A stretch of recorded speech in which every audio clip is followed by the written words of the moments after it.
Transistor में याद करके देखो, मैंने सबसे पहले क्या बताया है ना, मैंने बताया था कि वो जो 3 ब्लॉक्स को इकट्ठे करके बनाया जाता है एनपीएन या पीएनपी, उसमें सबसे बड़ी बात क्या है कि तीनों के साइज अलग अलग होता है, डोपिंग लेवल अलग होता है। और एमीटर का डोपिंग सबसे ज्यादा, highest, very high, moderate to slightly high collector का, और बेस का डोपिंग सबसे कम, और ऊपर से उसका साइज भी सबसे कम।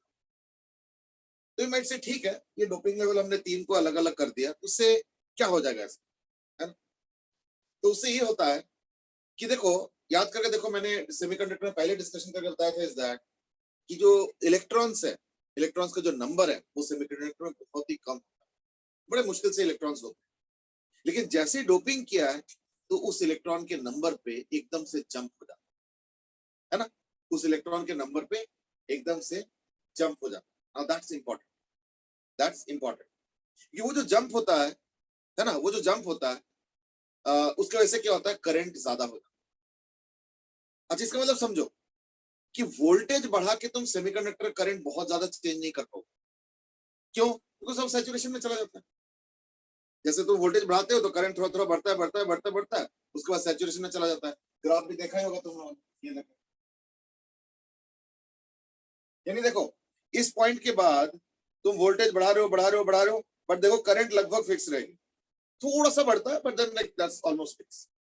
इसलिए सेमीकंडक्टर्स में सबसे बड़ी बात पता है क्या, कि वोल्टेज बढ़ा के तुम कुछ खास नहीं कर, बट हाँ एक चीज कर सकते, वो क्या है कि अगर मैं, है ना, नाउ दिस इज इंपॉर्टेंट, अगर मैं वोल्टेज ना बढ़ा के, ठीक है ना, वोल्टेज ना बढ़ा के अगर मैं इलेक्ट्रॉन का डेंसिटी बढ़ा दूं, उससे करंट बढ़ सकता है, और इसीलिए हम लोग उसको डोपिंग करते हैं। और डोपिंग में भी हेराफेरी कर सकते हैं। हाई डोपिंग करोगे तो नेचुरली क्या होगा, हाई करंट प्रोड्यूस होगा।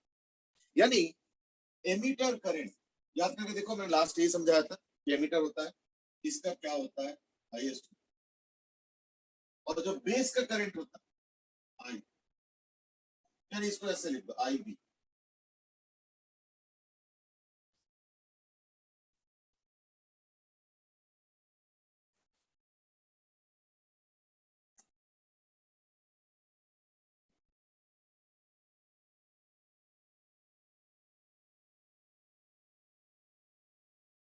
और क्या, जिस तरीके से सर्किट बनाया जाता है,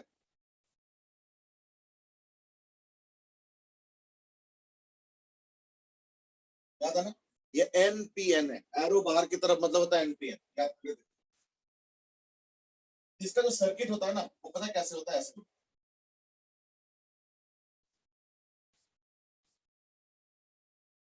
ये जो मैंने सर्किट बनाया ना, इसको हम लोग बोलते हैं कॉमन एमिटर।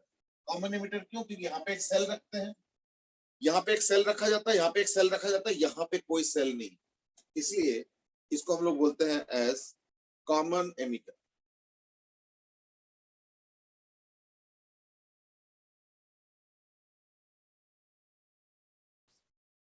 ठीक है, कॉमन एमिटर। अब देखो,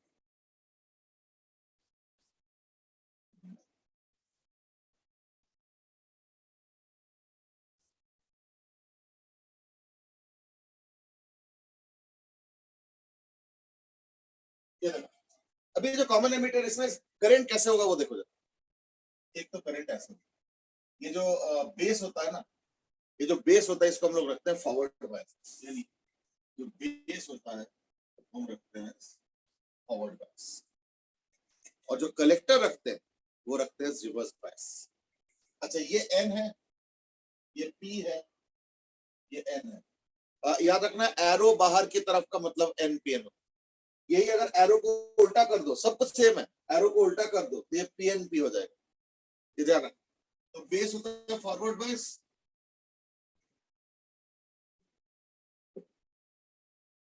और कलेक्टर होता है रिवर्स बायस। भाई से ऐसे क्यों, हम क्या इसका बायसिंग चेंज नहीं कर सकते? भाई बायसिंग चेंज करने के लिए हमें क्या करना पड़ता है, हमें बस इसके डायरेक्शन तो बदलना पड़ता है, और इसके डायरेक्शन तो बदलना पड़ता है, बस इतना सही तो है। ध्यान सीरीज, बिल्कुल बात तो सही है, लेकिन पता क्या है, लेकिन पता क्या है कि साइंटिस्टों ने ऐसे बड़े सारे पॉसिबिलिटीज को उन्होंने वर्कआउट किए, इसको फॉरवर्ड, उसको रिवर्स, फिर दोनों को रिवर्स, दोनों को फॉरवर्ड, कभी डोपिंग के लेवल में ज्यादा अंतर कर देना, है ना, कभी साइज में हेराफेरी करके देखना। साइंटिस्टों ने ऐसे हजारों लाखों एक्सपेरिमेंट्स किए, और एक्सपेरिमेंट करने के बाद उन्होंने देखा कि उनमें से 2-4 सर्किट्स हमारे लिए कुछ ना कुछ यूजफुल काम करता है। देखो, जैसे उस दिन मैं बात कर रहा था डायोड के बारे में, कि देखो डायोड होता क्या है ना, डायोड वो चीज होता है जिसमें एक डायरेक्शन में करंट बहुत हाई होता है और दूसरे डायरेक्शन में करंट बहुत लो होता है। ये होता है डायोड। एक डायरेक्शन में करंट बहुत हाई और दूसरे डायरेक्शन में करंट बहुत लो, ये होता है डायोड। तो एक डायरेक्शन में हाई करंट, एक डायरेक्शन में लो करंट, दैट्स इट।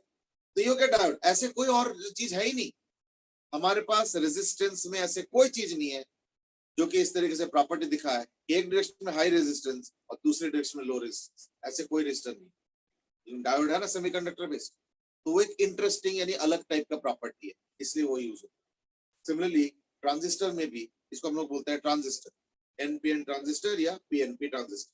ट्रांजिस्टर में भी ऐसे इंटरेस्टिंग या इंपॉर्टेंट प्रॉपर्टी होता है और तभी यूज किया जाता है ना।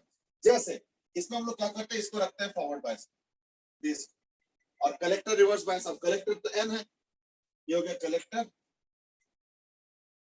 ये हो गया बेस, ये एमिटर। तो जो कलेक्टर है वो रिवर्स बायस में, तो रिवर्स बायस में क्या होना, एन टाइप के साथ रिवर्स बायस में क्या, ये वाला जुड़े।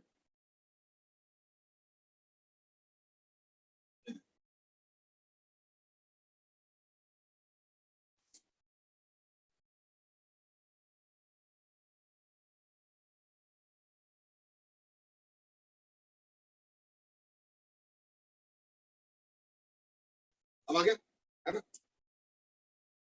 देख लो, ये एन टाइप,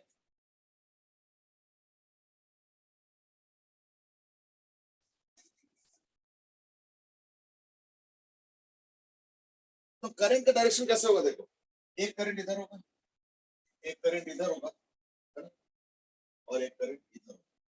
ये जो एरो दिख रहा है ना, ये एरो उसी को रिप्रेजेंट करता है, यानी बेस साइड से करंट आया, कलेक्टर साइड से करंट आया और वो एमिटर बन के गया। यानी अगर मैं जंक्शन लॉ लगाता हूं तो क्या हो जाएगा, आई ई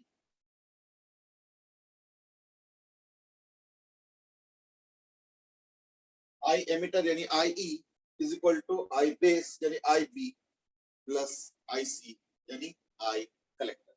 ये इसका प्रॉपर्टी होता है। तो देयरफॉर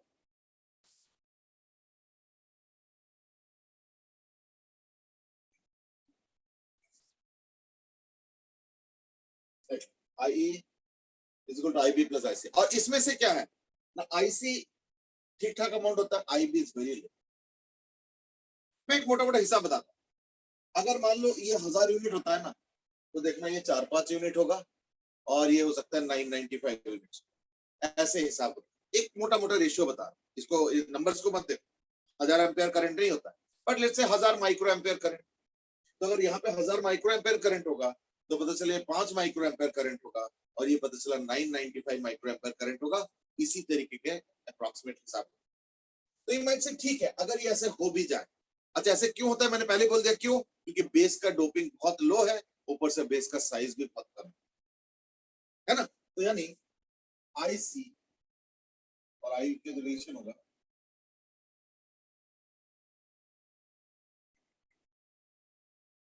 अब ये आई भी इतना लो क्यों होता है ना, that is because because of very small size and very less, because of very small size and very less dope, ठीक है ना, that's how it happens। ये आई बी,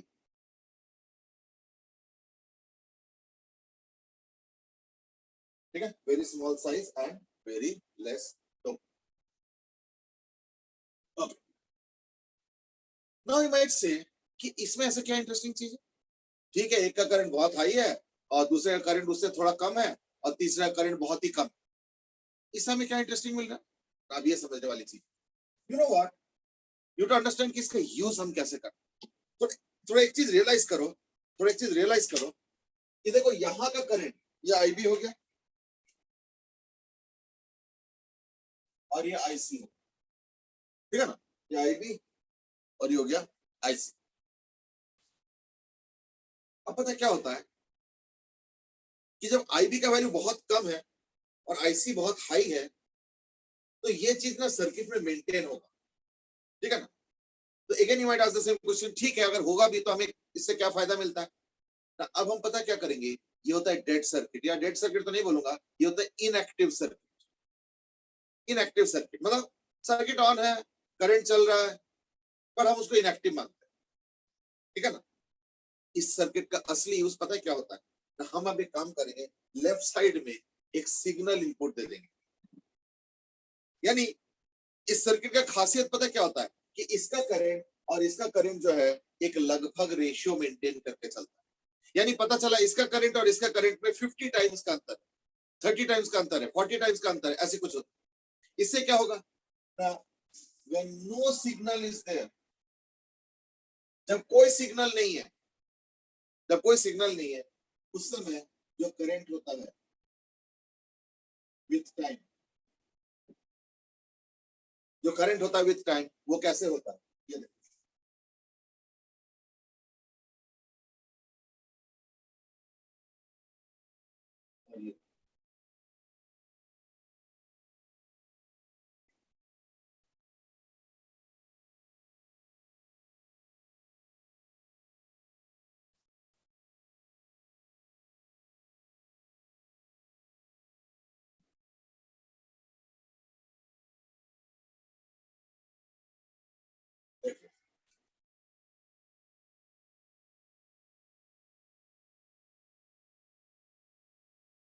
ये हो गया आईबी, ये हो गया आईसी। अब हम पता क्या करते हैं, इसके ऊपर एक सिग्नल दे देते हैं, है ना। जैसे मैं एक एग्जांपल बता रहा हूँ, सपोज मैंने क्या किया, एक सिग्नल भी इनपुट कर दिया। तो सिग्नल हम कैसे इनपुट करते हैं ना, यहाँ पे एक सिग्नल डाल,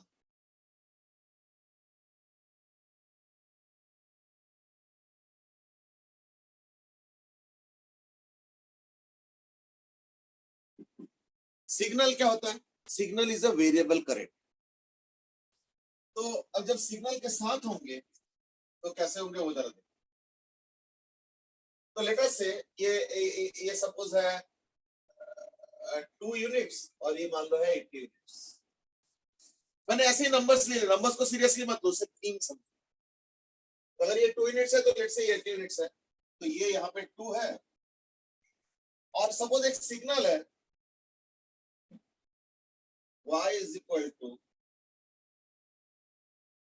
0.5 साइन ओमेगा।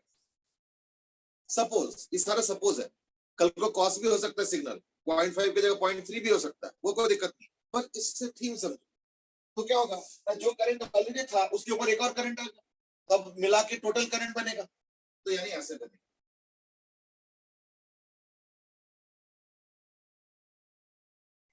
अब पता है क्या होगा, ये करंट तो 80 है ना, तो जो बेस करंट था वो था 2 और एक सिग्नल आ गया 0.5, यानी ये जो आई बी होगा अब होगा 2 प्लस 0.5 साइन ओमेगा, है ना। यही ना इनपुट सिग्नल हुआ या इनपुट करंट हुआ। आउटपुट क्या है 40 टाइम्स, ये देखो 2 से 80 हो गया, तो 2 से 80 का मतलब क्या हो गया 40 टाइम्स। यानी आउटपुट पता क्या होगा, ये हो गया आई कलेक्टर, 40 टाइम्स का होगा 80 प्लस 20 साइन ओमेगा। क्यों 40 टाइम्स, तो 20 का 40 क्या हो गया 80 हो गया, और 0.5 साइन ओमेगा का 40 टाइम्स क्या हो जाएगा ना 20 साइन ओमेगा 40 टाइम्स। अब पता क्या होगा करंट ऐसे,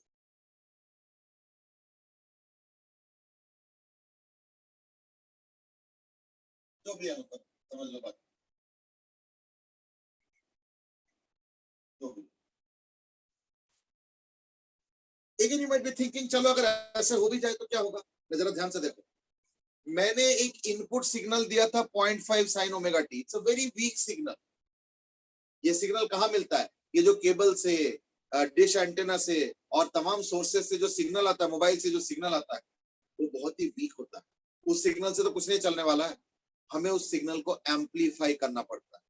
तो यहाँ पे जो मैंने एम्पलीफाई किया है वो है 40 टाइम्स लेटेस्ट से। ये सब एग्जांपल है, कल कोई 40 जरूरी नहीं है, 30 भी होगा, 20 भी होगा, 100 भी होगा, 89 भी होगा, कुछ भी हो सकता है। तो मैं नंबर बता दूं।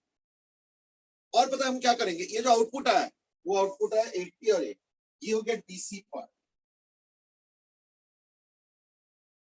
ये हो गया AC part. DC AC part का मतलब क्या हो गया? डीसी पार्ट मतलब होता है फिक्स्ड पार्ट, और एसी पार्ट का मतलब क्या होता है? Variable part. आ गया ना? कोई दिक्कत तो नहीं है? चलो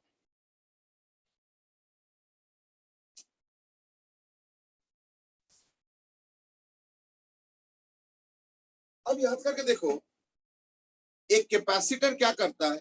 डीसी को ब्लॉक करता है और एसी को जाने देता है। ये एसी चैप्टर में अगर याद होगा, पढ़े हम लोग, and that is what capacitor क्या करता है? ब्लॉक्स डीसी एंड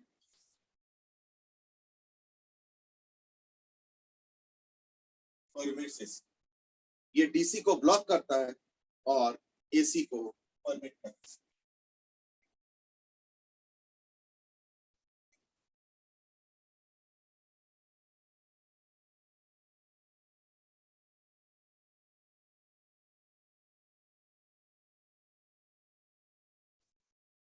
ठीक है, डीसी को ब्लॉक कर देता है और एसी को परमिट कर देता है। ठीक है, तो क्या करेगा ना, वो ये जो है डीसी पार्ट इसको ब्लॉक कर देगा, यानी फाइनली तो यानी input signal is equal to 0.5 sine omega t. और अगर आउटपुट में से तुम डीसी हटा दो, ये डीसी है ना, इसको हटा दो, तो क्या बचा? ये वाला 20 साइन ओमेगा टी। यानी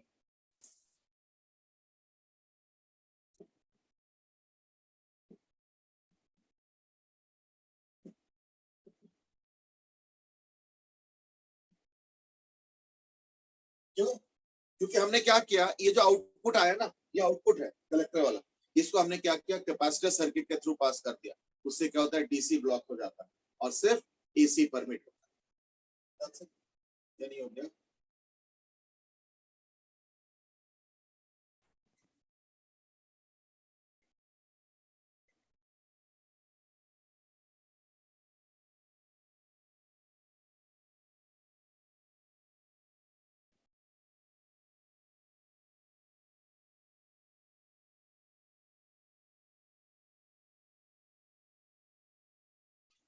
तो यानी हमने इनपुट सिग्नल 0.5 को 20 कर दिया, और अब मैं इसको टीवी में, मोबाइल में, है ना, और भी तमाम जो स्पीकर होता है, लाउड स्पीकर होता है, या तुम्हारा डिस्क जॉकी जो होता है डिस्को इसको में, ये सारा आउटपुट जो हाई वॉल्यूम का आउटपुट होता है या हाई करंट का आउटपुट होता है, वो कहाँ से होता है? ये इसी तरीके से एम्पलीफाई किया जाता है। तो ये हो गया एनपीएन। ऐसे पीएनपी कर सकते हो तो सिर्फ करंट का डायरेक्शन का हेरा फेरी है, उससे तो कोई फर्क नहीं पड़ता है। बस पीएनपी में जो है थोड़ा सा होल करंट ज्यादा होता है, और एनपीएन में इलेक्ट्रॉन करंट ज्यादा होता है, बस इतना ही है, और कोई ज्यादा अंतर नहीं। और क्या ना, दोनों ही एम्पलीफायर की तरह काम करता है अगर कॉमन एमिटर मोड में रखोगे तो। कॉमन क्यों बोला जा रहा है? क्योंकि देखो एमिटर के साथ कोई पावर सोर्स नहीं है, जो कि यहाँ पे एक पावर सोर्स है और यहाँ पे एक पावर सोर्स है, ये फर्क हो जाता है। ठीक है ना? That's all. चल अब हम एक रिलेशनशिप को और स्टडी करेंगे। तो यानी बेसिकली हम लोग क्या डिस्कस कर रहे हैं? एनपीएन ट्रांजिस्टर एज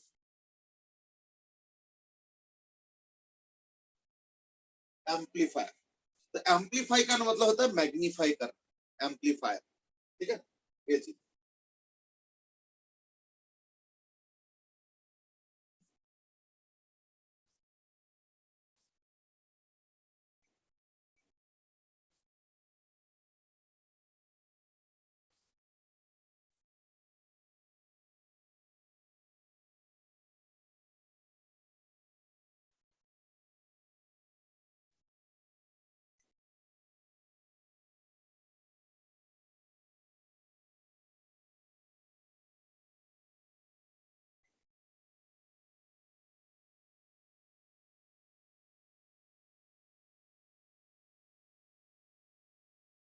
अब जो मैंने रिलेशनशिप समझाया था वो था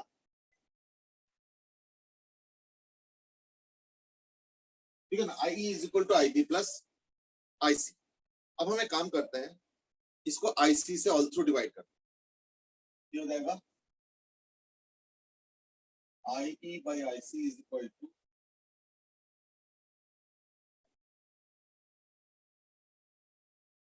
ठीक है। अब हम लोग क्या करते हैं, दो पैरामीटर्स डिफाइन करते हैं, एक को हम लोग कहते हैं अल्फा, अल्फा इज बेसिकली, और एक है beta.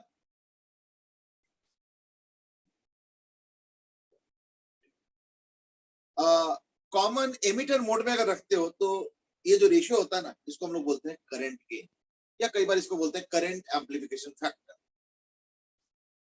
This is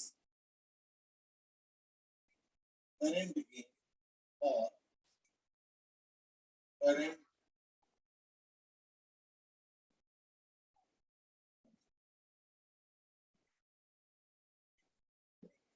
current gain और current amplification factor for what, for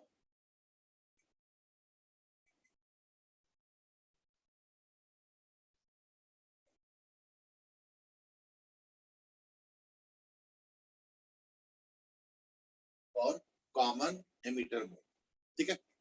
और अल्फा जो होता है वो भी करंट गेन, सीजी, सीजी मतलब होता है करंट गेन, और करंट एम्पलीफिकेशन फैक्टर और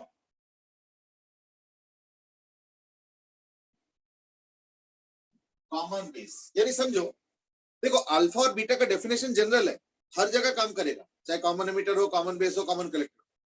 लेकिन अगर मान लो कुछ नहीं बोला गया और मैं कहता हूं कि इस सर्किट का करंट गेन बताओ, तो ये भी करंट गेन है, ये भी तो करंट गेन है ना।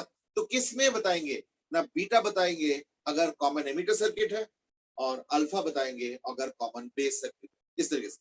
हाउएवर कोई भी सर्किट में अल्फा और बीटा का डेफिनेशन एक ही है, हर सर्किट में अल्फा भी होगा और हर सर्किट में बीटा भी होगा, पर बाय डिफॉल्ट जो डेफिनेशन है वो मैंने बोला। तो कॉमन एमिटर में सपोज मैं कहता हूं कि मुझे ना करंट गेन बताओ, तो नहीं बता पाएंगे, क्यों, क्योंकि ये भी करंट गेन है, ये भी करंट गेन है ना।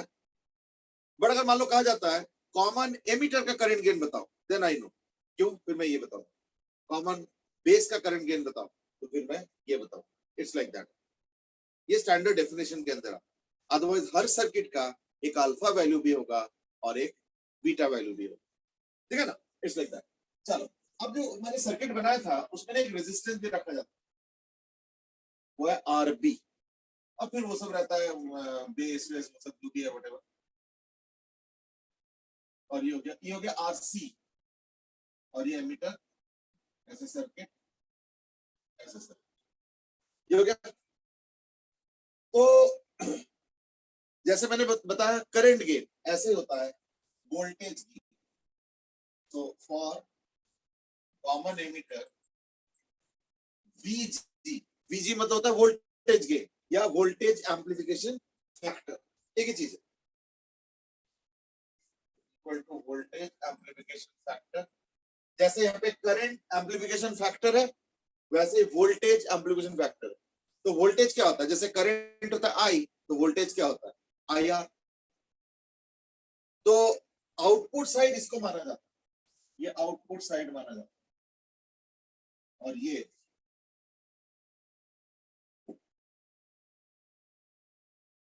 इनपुट साइड माना जाता है, और ये आउटपुट साइड माना जाता है, ठीक है ना। ये हो गया वोल्टेज गेन,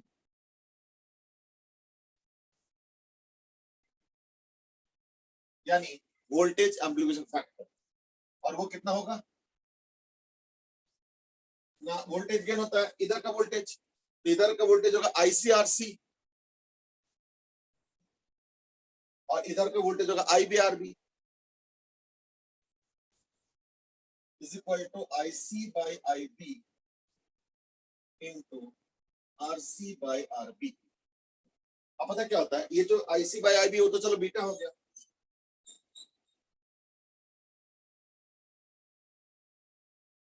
ये जो आरसी बाय आरबी है, यानी collector resistance upon base resistance, इसको हम लोग बोलते हैं रेजिस्टेंस गेन। तो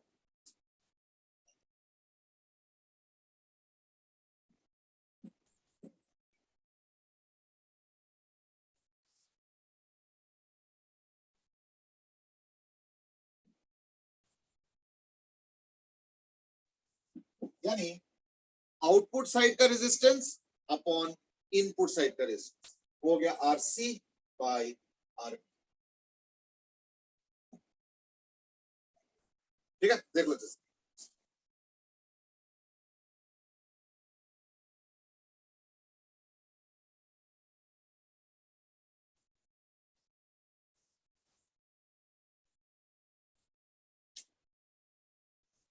ये हो गया वोल्टेज गेन। तो वोल्टेज गेन क्या हो गया ना, बीटा इंटू आर। पावर क्या होता है, I square R. So similarly, we have something called as power gain.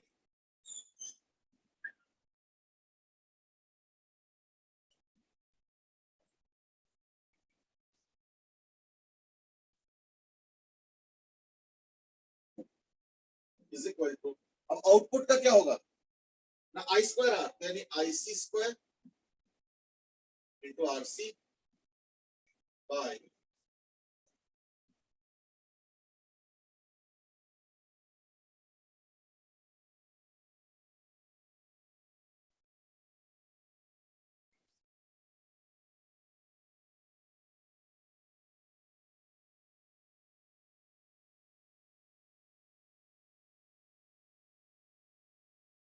तो आईसी बाय भी तो बीटा स्क्वायर है,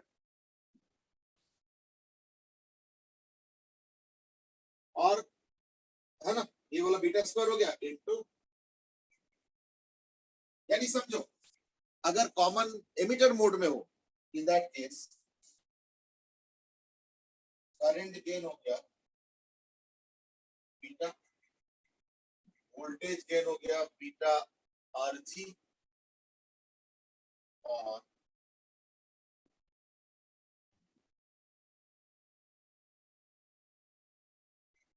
ये, और अल्फा और बीटा के बीच में भी रिलेशनशिप निकल जाएगा। कैसे ना, देखो आई ई बाई आई सी, तो हम लोग क्या डिफाइन करते हैं ना, आई सी बाई आई अल्फा है, तो ये हो जाएगा 1/अल्फा, ये हो जाएगा 1/बीटा प्लस 1। तो इस रिलेशनशिप को भी एस्टैब्लिश किया जाए।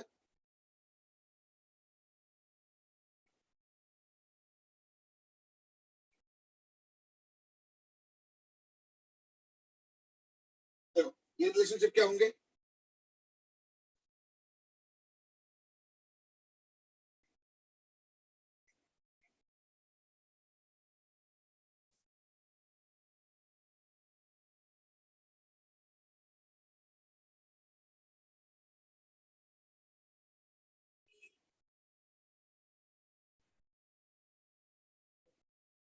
ये 1/अल्फा हो गया, ये 1/बीटा प्लस 1, तो यानी 1/अल्फा is equal to beta plus 1/बीटा, यानी अल्फा इज इक्वल टू आ गया बीटा बाय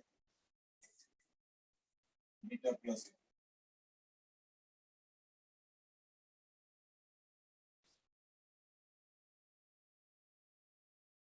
तो alpha is equal to beta by beta plus 1, ये एक रिलेशन हो गया। ऐसे बीटा भी निकाल सकते हो, कैसे, तो उसको उधर कर लो, इसको इधर लेके आ लो, यानी 1/बीटा इज इक्वल टू 1/अल्फा minus 1 is equal to 1 minus alpha by alpha, यानी beta is equal to alpha bye,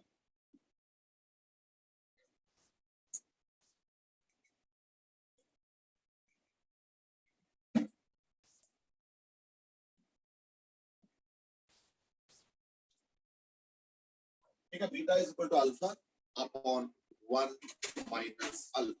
देख लो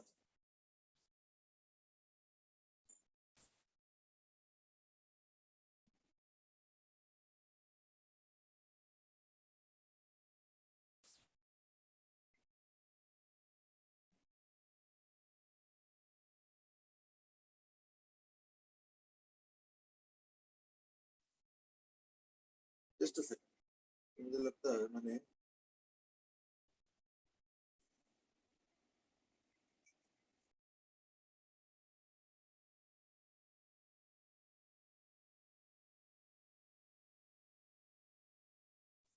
ठीक है, ये दो रिलेशनशिप हो गया, अल्फा से बीटा निकालना और बीटा से अल्फा निकालना। अब एक कमेंट मुझे बताओ, इज दैट, देखना अल्फा और बीटा में से बताओ, ये जो दो क्वांटिटीज हमने डिफाइन किया अल्फा और बीटा, इन दोनों में से कौन सा बहुत बड़ा वैल्यू होगा, लार्ज वैल्यू होगा, और कौन सा रिलेटिवली छोटा वैल्यू होगा, ये बताओ।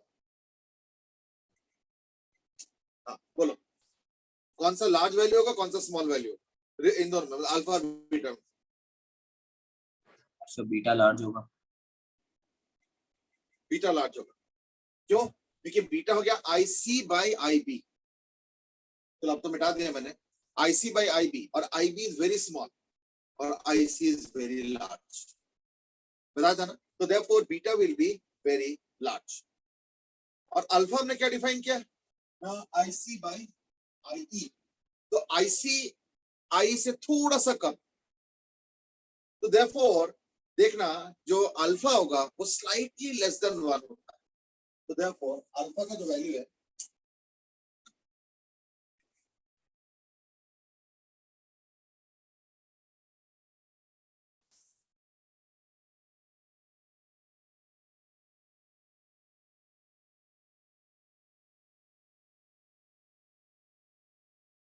जो अल्फा का वैल्यू है वो होगा,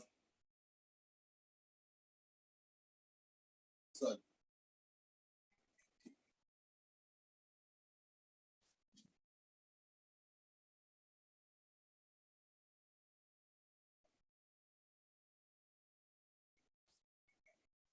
अल्फा का जो वैल्यू होगा slightly but approximately and less than 1, और जो बीटा होता है, बीटा लाइक 20-30 से लेके 200-300 तक होता है, मतलब अप्रोक्सीमेट वैल्यू बता रहा हूँ, बीटा कैन बी अप्रोक्सीमेटली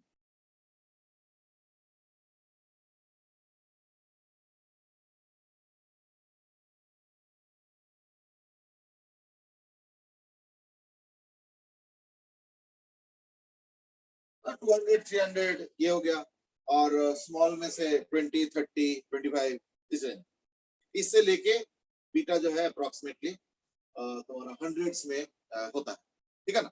जैसे मैं एक क्वेश्चन पूछ रहा हूँ, सपोज मैं कहता हूँ कि 0.04% ऑफ, है ना,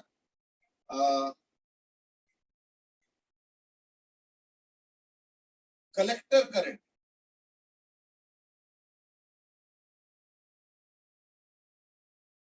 ठीक है ना, नहीं, emitter current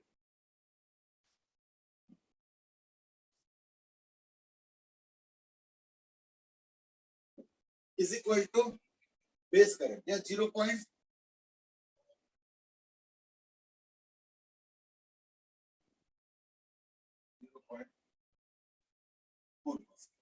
0.4% of emitter current is equal to suppose base current। अब तुमको फाइंड क्या करना है, फाइंड बीटा यानी current gain, voltage gain, power gain in common emitter circuit. तो कॉमन एमिटर सर्किट में वोल्टेज गेन, पावर गेन और current gain find out करना है।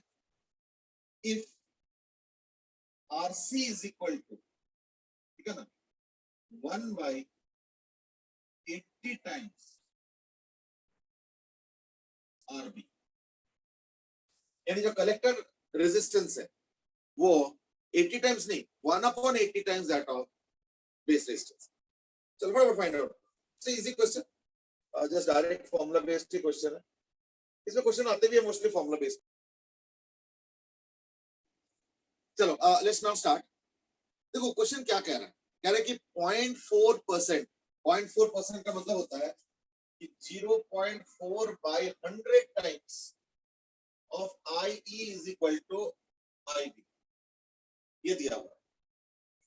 तो इसका मतलब IB कितना हुआ, यानी IB हो गया इक्वल टू 4/1000, तो 4/1000 यानी 1/20, 250 आई या गया आई बी, लेकिन जो बीटा है वो है I C by I E, sorry I B. तो हमें तो आईसी वाला चाहिए, तो वो कैसे निकलेगा? आईसी क्या होता है ना, आई बी प्लस आईसी तो होता है आई, यानी आईसी होगा I E minus I B is equal to I E minus I B. I B हो गया 1/250 आई ई, that is equal to, so therefore IC is equal to, therefore IC is equal to 249 by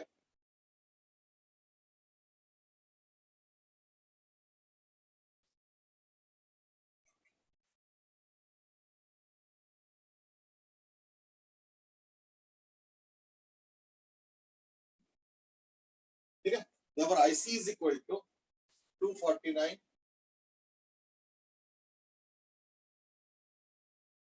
by 240 times I, ठीक है ना? तो ये हो गया IC, लेकिन मुझे क्या चाहिए? मुझे चाहिए IC by IB, so therefore beta is equal to IC by IB, तो IC हो गया 249 by 250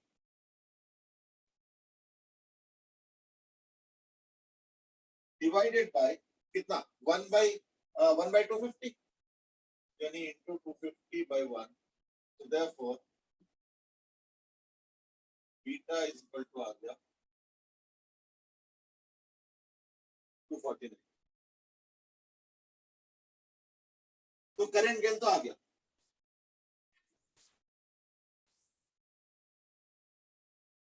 ठीक है ना, यानी बीटा आ गया एज इक्वल टू 249,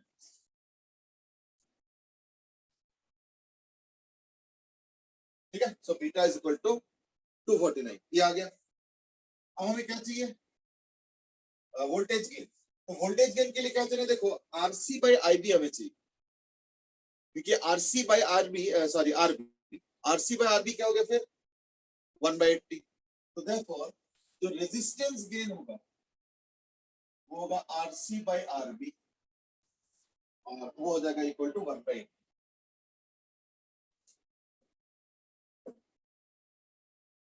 तो वोल्टेज गेन क्या होगा? ये तो हो गया बीटा, यानी करंट गेन। करंट गेन को कई बार ना आई और सफिक्स जी भी लिखते हैं, नोटेशन अलग अलग है। तो हो गया बीटा, और voltage gain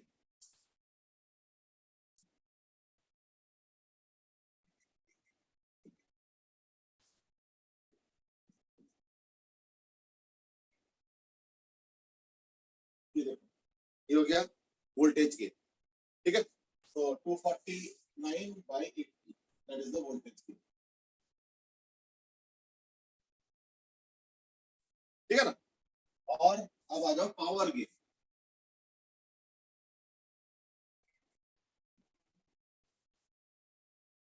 is equal to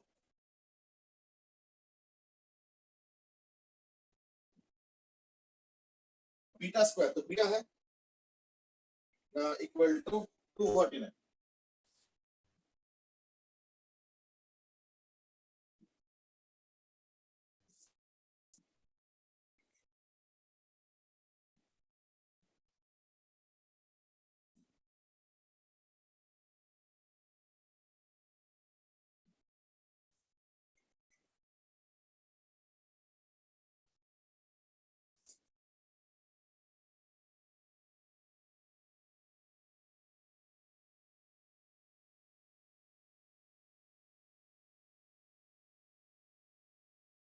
ठीक है। अब देख लो, तो तीनों आ गए, करंट गेन भी आ गया beta that is 249, voltage gain यानी 249 by 80, और पावर गेन हो गया, ठीक है ना, पावर गेन हो गया 249 स्क्वायर अपॉन 8। वो अप्रोक्सीमेट निकाल सकते हो, जैसे 249 by 80 का मतलब क्या हो, 240 by 80 होता तो 3 होता, 9 by 80 का मतलब हो जाएगा अराउंड 0.9 के आसपास, 0.1 के आसपास, वो 3.1 है ना। और ये तो फिर अलग हो गया, ये 3.1 into 250 यानी वही 750 तो लाइक 760 767 70 के आसपास है ना। तो ये हो जाएगा अप्रोक्सीमेटली 3.1 और ये हो जाएगा अप्रोक्सीमेटली 160 उसी के आसपास। ये अप्रोक्सीमेट वैल्यू और ये तो हो गया you know exactly. Beta exact है 249, बाकी तो कैलकुलेट करके निकाला जा सकता है, तो like can do it in your own time. ठीक है ना। ये हो गया 0.4% ऑफ 5। ठीक है, अब देख लो।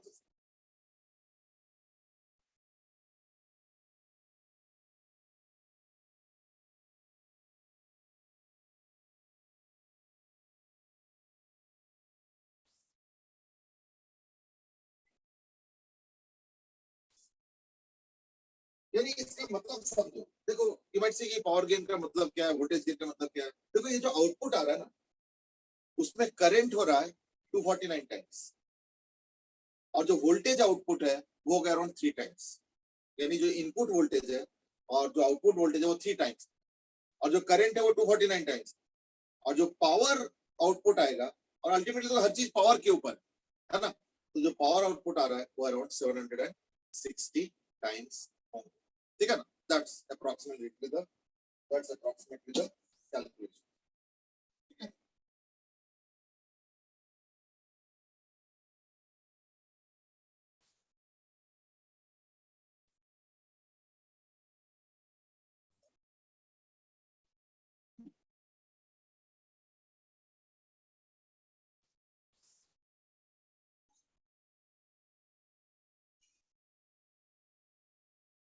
क्लियर होगा ना, कोई दिक्कत तो नहीं। एक्चुअली इसमें जो है ना मेनली देखना फॉर्मूला बेस्ड ही क्वेश्चन आता है, वैसे ज्यादा डिफिकल्ट नहीं आता। ठीक है, ट्राई सम क्वेश्चन आल्सो। इसमें एक लास्ट चीज है इस वाले टॉपिक के, और वो है फेज डिफरेंस। फेज डिफरेंस का कैसे है, देखो कि हमें पता है, देखो कलेक्टर करंट हाई होता है कंपेयर टू आईबी। अब जो आउटपुट साइड होता है वो कैसे होता है ना, ये आउटपुट साइड,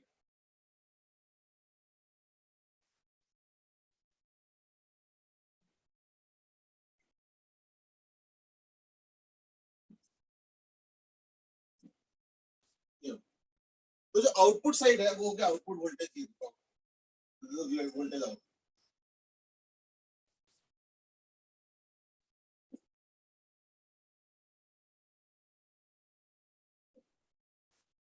ये क्या वोल्टेज आउटपुट है, वो कैसे होगा जरा देखो।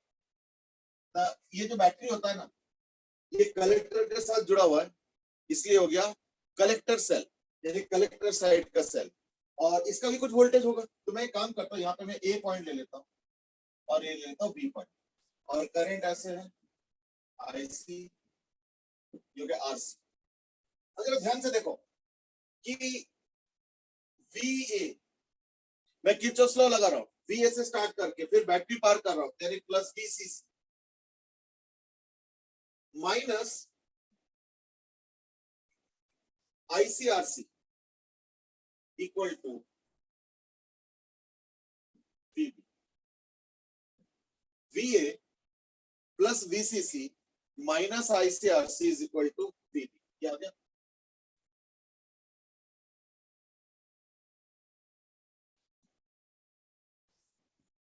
अब जरा देखो, यानी वी ए माइनस वीबी कितना हो जाएगा, या VB minus V A equal to VCC minus ICRC, हो गया आउटपुट वोल्टेज। अब इससे होता क्या देखो, ये जो इनपुट साइकिल होता है ना, ये हो गया, ये जो इनपुट जा रहा है मुझे, ये मैंने दिया ना साइन फंक्शन। इनपुट में थोड़ा सा ध्यान से सुनना है, इनपुट में देखो करंट बढ़ता है फिर घटता है, फिर उल्टे डायरेक्शन में बढ़ता है फिर घटता है ना, फिर सामने की तरफ बढ़ता है फिर घटता है, फिर उल्टे डायरेक्शन में बढ़ता है फिर घटता है। इस तरीके से जो है करंट वेरी करता है, ये होता है। यानी समझो चीज को इनपुट का करंट बढ़ेगा फिर घटेगा, फिर उल्टे डायरेक्शन में बढ़ेगा फिर घटेगा, यानी ओवरऑल क्या हो रहा है, बढ़ता है फिर घटता है, फिर बढ़ता है फिर घटता है, फिर बढ़ता है फिर घटता है, ये होता है। अब जरा सोचो, when IB increases, obviously IC also increases। लेकिन एक चीज जरा देखो, यानी जब IB यानी इनपुट सिग्नल बढ़ता जा रहा है तो उस समय IC बढ़ता जा रहा है, पर VC ये अगर बढ़ेगा, अगर IC बढ़ेगा तो आउटपुट तो घटेगा ना। Therefore ICRC also increases, यानी VCC minus ICRC decreases। देखो ना, ये क्वांटिटी अगर बढ़ता है यानी ज्यादा माइनस हो जाए तो ओवरऑल क्वांटिटी तो घटेगा। So therefore V output decreases, यानी जिस समय बेस करंट बढ़ेगा उस समय आउटपुट, ये वाला आउटपुट क्या होगा, घटेगा। फिर से सुनो, जिस समय बेस करंट बढ़ेगा उस समय आउटपुट घटेगा। उल्टा भी सही है कि जिस समय बेस करंट घटेगा उस समय आउटपुट वोल्टेज बढ़ेगा। दिस व्हाट इज एक्सपेक्टेड, है ना। चलो अब एक काम करो,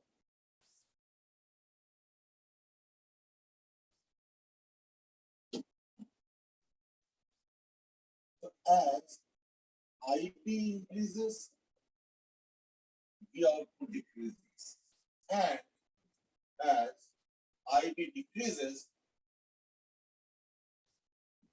यानी उल्टा नहीं हो गया कि जब इनपुट करंट बढ़ता है यानी इनपुट सिग्नल बढ़ रहा है तो आउटपुट सिग्नल घट रहा है, ये देखो। और जब इनपुट सिग्नल घटता है तो आउटपुट सिग्नल बढ़ता है।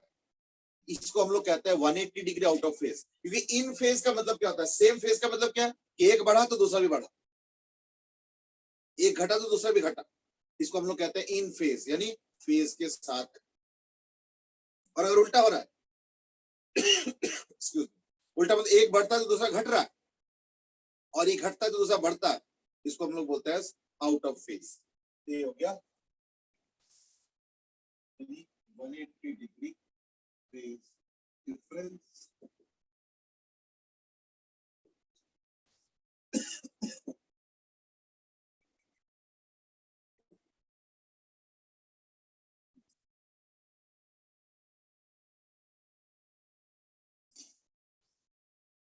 So we can now say that there is a 180 degree phase difference between the input and the output।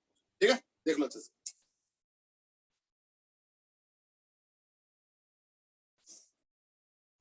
ठीक है, so that was about your transistor behavior and some of the mathematical aspects and also little theoretical aspects। अब इस chapter में एक topic बचता है और वो है तुम्हारा जो है logic gates. Question logic gates में भी आता है, जैसे सेमीकंडक्टर में देखो हर साल एक आध क्वेश्चन तो आते ही, बहुत रेयरली कभी कभी दो भी आ जाता है, बट एक तो आते ही। और एक मतलब अगर तुम देखोगे तो देखना ऑल्टरनेट, मतलब कोई रूल नहीं है, बट लगभग इस तरीके से जैसे किसी साल आ जाएगा लॉजिक गेट के ऊपर तो किसी साल आ जाएगा ट्रांजिस्टर या डायोड वायोड के ऊपर, है ना। तो इस तरीके से तो ट्रांजिस्टर और डायोड में किस तरीके से क्वेश्चन आते हैं मोटा मोटा मैंने बता दिया, बाकी एक आध साल में सरप्राइज भी होता है, अदरवाइज तो मोस्टली रूटीन क्वेश्चन ही आते हैं। लेकिन इसमें फैक्चुअल क्वेश्चन भी आते हैं, इसलिए एनसीईआरटी पढ़ना बहुत जरूरी है। नहीं तो बोलेंगे बताओ इनमें से कौन सा सेमीकंडक्टर है, अब वो एग्जांपल्स एनसीईआरटी में है और सारे ऐसे सिलिकॉन जर्मेनियम नहीं पूछते, वो अनकॉमन वाले पूछते, तो इसलिए एनसीईआरटी पढ़ना जरूरी है, फैक्चुअल चीजें भी पढ़ना जरूरी है। और वो डायोड और ट्रांजिस्टर के ऊपर जो जैसे मैंने बताया, और एक टॉपिक पे क्वेश्चन आता है वो है लॉजिक गेट के। तो यही 4-5 टाइप के क्वेश्चंस आते हैं इस चैप्टर मोटा मोटा, ठीक है। तो आई थिंक एक और टॉपिक अगर ये होगा तो then we can finish the chapter. बाकी तो देखो कम्युनिकेशन तो टोटली रोट लर्निंग वाला चैप्टर है, मैं एक शॉर्ट समरी दे दूंगा एक दिन, ठीक है ना। तो that is not so this thing, I mean it's easy chapter also. तो मेरे ख्याल से कम्युनिकेशन में एक बार पढ़ लो इन द मीन। जैसे एक क्लास और रखेंगे सेमीकंडक्टर के लिए तो उसमें तो वो खत्म हो जाएगा, बट कम्युनिकेशन के लिए जो है ना एक क्लास रखेंगे, लेकिन उसके पहले चैप्टर पढ़ के रखें तो फिर क्या ना थोड़ा डिस्कशन इजी हो जाए, कि उसमें कोई बहुत ज्यादा टॉपिक्स नहीं है, कम कम टॉपिक्स ही है और आसान भी है, ठीक है। चलो ठीक है, आज के लिए इतना ही करते हैं, will carry on next class, ठीक है ना, जिस दिन हम लोग लॉजिक गेट को डिस्कस करें, ठीक है ना, Thank you, चलो sir. ओके बेटा, Thank ओके। you, sir.